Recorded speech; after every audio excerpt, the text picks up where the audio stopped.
Welcome back to Learning Now. So, നമ്മുടെ second phase allotment ന്റെ complete schedule ആണ് നമ്മൾ ഇനി പറയാൻ പോകുന്നത്. എഞ്ചിനീയറിംഗ് ആൻഡ് ഫാർമസി കോഴ്സുകളിലേക്കുള്ള സെക്കൻഡ് ഫേസ് അലോട്ട്മെന്റിന്റെ ഓപ്ഷൻ കൺഫർമേഷൻ സ്റ്റാർട്ട് ചെയ്തു എന്നുള്ളത് നിങ്ങൾക്ക് അറിയുന്നുണ്ടാവും. സോ ഇനി നമുക്ക് അറിയാനുള്ളത് എപ്പോഴാണ് സെക്കൻഡ് ഫേസ് അലോട്ട്മെന്റ് ലിസ്റ്റ് വരിക, അതേപോലെ തന്നെ എപ്പോഴാണ് നമുക്ക് കോളേജിൽ പോയി ജോയിൻ ചെയ്യേണ്ടി വരിക, അല്ലെ? അതാണ് ഏറ്റവും ഇമ്പോർട്ടന്റ് ആയിട്ടുള്ള കാര്യം.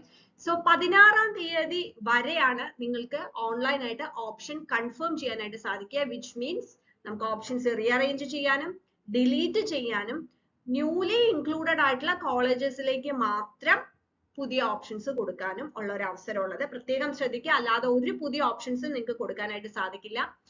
16-ാം തീയതി വരെയാണ് അത് ചെയ്യാനായിട്ട് പറ്റുക. ദെൻ 19th നമ്മളുടെ സെക്കൻഡ് ഫേസ് പ്രൊവിഷണൽ അലോട്ട്മെന്റ് വരും. എഞ്ചിനീയറിംഗ് ആൻഡ് ഫാർമസി കോഴ്സുകളിലേക്കുള്ള second phase provisional allotment 19th August 19th വരും. നമുക്കിപ്പോ ഫസ്റ്റ് ഫേസ് അലോട്ട്മെന്റിൽ പ്രൊവിഷണൽ ലിസ്റ്റ് വന്നതുപോലെ തന്നെ പ്രൊവിഷണൽ അലോട്ട്മെന്റ് വരും. ദെൻ 20th നമ്മളുടെ സെക്കൻഡ് ഫേസ് അലോട്ട്മെന്റ് നമ്മൾ പബ്ലിഷ് ചെയ്യുന്നത്. ഓഗസ്റ്റ് 20th നമുക്ക് സെക്കൻഡ് ഫേസ് അലോട്ട്മെന്റ് പബ്ലിഷ് ചെയ്യും. അതിനുശേഷമുള്ള ഏറ്റവും ഇമ്പോർട്ടന്റ് ആയിട്ടുള്ള പ്രൊസീജിയേഴ്സ് ആണ് നമ്മൾ ഡയറക്റ്റ് ആയിട്ട് ഫിസിക്കലി നമുക്ക് കിട്ടിയിട്ടുള്ള അലോട്ടഡ് ആയിട്ടുള്ള കോളേജസിൽ പോയി നമ്മൾ ജോയിൻ ചെയ്യേണ്ടത്. അതായത് നമുക്ക് അതിന് ആവശ്യമായിട്ടുള്ള ഫീസും അടയ്ക്കേണ്ടി വരും. ബാക്കിയുള്ള ഫീസും അടച്ച് കോളേജിൽ പോയി ജോയിൻ ചെയ്യുന്നത് ഈ സെക്കൻഡ് ഫേസ് അലോട്ട്മെന്റ് കഴിഞ്ഞിട്ടാണ്. 21st മുതൽക്ക് 27th വരെ, അതായത് 27-ാം തീയതിക്ക് ഉള്ളിൽ തന്നെ നമ്മൾ ഫിസിക്കലി കോളേജിൽ പോയി ജോയിൻ ചെയ്യണം. അപ്പൊ ആ ഒരു കാര്യം പ്രത്യേകം ശ്രദ്ധിക്കുക.